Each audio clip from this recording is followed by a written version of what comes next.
হে everyone, সকাল সকাল চলে এসেছি বাজারে। আর বাজারে এসে নিয়ে নিচ্ছে হচ্ছে ট্যাংরা মাছ। ট্যাংরা মাছ খেতে আমার খুব ভালো লাগে, তো ট্যাংরা মাছের সঙ্গে একটুখানি কাতলা মাছও নিয়ে নিয়েছিলাম। দেখতেই পাচ্ছ এখানে ট্যাংরা মাছগুলো খুব সুন্দর করে বেছে দিয়েছিল, তো আমি বাড়ি এসে ধুয়ে নিয়েছি আর সঙ্গে একটু নুন হলুদ মাখিয়ে নিচ্ছি। তো চলো আজকে আমি তোমাদের সঙ্গে শেয়ার করব হচ্ছে ট্যাংরা মাছের বেগুন দিয়ে আলু দিয়ে ঝাল। তো আমি এখানে প্রথমে মাছগুলোকে একটা একটা করে দিয়ে দিলাম, বেশি মাছ দিলাম না, মাছগুলো ভেঙে যাবে যেহেতু। আর কারা কারা আমার মতন ট্যাংরা মাছ খেতে ভালোবাসো অবশ্যই কিন্তু কমেন্টে জানিও। তো চলো একটা মশলা বানিয়ে নেওয়া যাক। আদা, কাঁচা লঙ্কা, টমেটো। তো এর সঙ্গে কিন্তু না আমি কিছু পেঁয়াজ অ্যাড করব, কিছু না। তো পেস্ট করে নিলাম আর সঙ্গে একটুখানি কালো জিরে ফোড়ন দিয়ে দিলাম। কালো জিরেটা একটু হালকা ফ্রাই করার পরে এবার একটুখানি দিয়ে দেবো হচ্ছে একটু মোটা মোটা করে কেটে নিয়েছি আলুগুলো। তো আলুগুলো হালকা ফ্রাই করে নিয়ে চলো। আলু কিন্তু অল্পই দিলাম, যেহেতু মাছটা অল্প তাই আলু অল্প দিলাম। আর সঙ্গে একটুখানি দিয়ে দিয়েছি হচ্ছে বেগুন। আলুর মতনই বেগুনগুলোকে সাইজ করে কেটে নিয়েছি।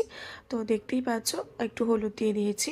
তো এবার একটুখানি গ্যাসটা বাড়িয়ে দিয়ে একটু হালকা লাল লাল করে ভেজে নিলাম। এবার দিয়ে দিলাম হচ্ছে একটু কুচিয়ে নিয়েছিলাম একটা পেঁয়াজ। তো এবার পেঁয়াজটাও দিয়ে দিলাম, পেঁয়াজটা হালকা ফ্রাই করব।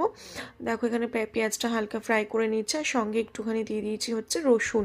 রসুনটা আমি থ্যাতো করেই দিলাম আর রসুনটা করিনি। তো এখানে মাছগুলোকে হালকা ফ্রাই করেও নিয়েছি, দেখতে পাচ্ছ। বেশি কিন্তু ফ্রাই করিনি, যেহেতু বেশি ফ্রাই করলে ট্যাংরা মাছ না একটু শক্ত, মানে শক্ত শক্ত লাগে, তো এই জন্য হালকা ফ্রাই করে নিয়েছি।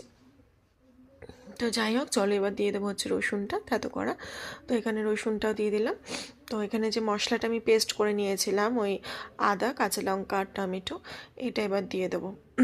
তো এই যে এই ফ্রাইটার মধ্যে আলু সব কিছু, আলু বেগুন পেঁয়াজটার মধ্যে এখানে যা লাগে জিরে গুঁড়ো, তারপর হচ্ছে চিনি, নুন, আর কিন্তু কিচ্ছু না। তো এবার মশলাটাও দিয়ে দিলাম, মশলাটা দিয়ে হালকা ফ্রাই করে নিচ্ছি। দেখো যেহেতু এর মধ্যে আদা আছে তাই একটু হালকা ফ্রাই করে নিয়ে এবার ভেজে রাখা মাছগুলোকে দিয়ে দেবো। তো চলো আমার প্রায় রান্না তো হয়েই এসছে। এবার মাছগুলোকে আমি ভাবছিলাম যে একটুখানি বেশি নাড়াচাড়া করলে ভেঙে যাবে, বাট যাই হোক ভয়ের চোটে বেশি নাড়াচাড়া করলাম না, হালকা একটু জল দিয়ে দিলাম। জল দিয়ে আর কি ঢাকা দিয়ে দেবো। তো তারপর নামানোর আগে একটুখানি দিয়ে দেবো হচ্ছে ধনেপাতা।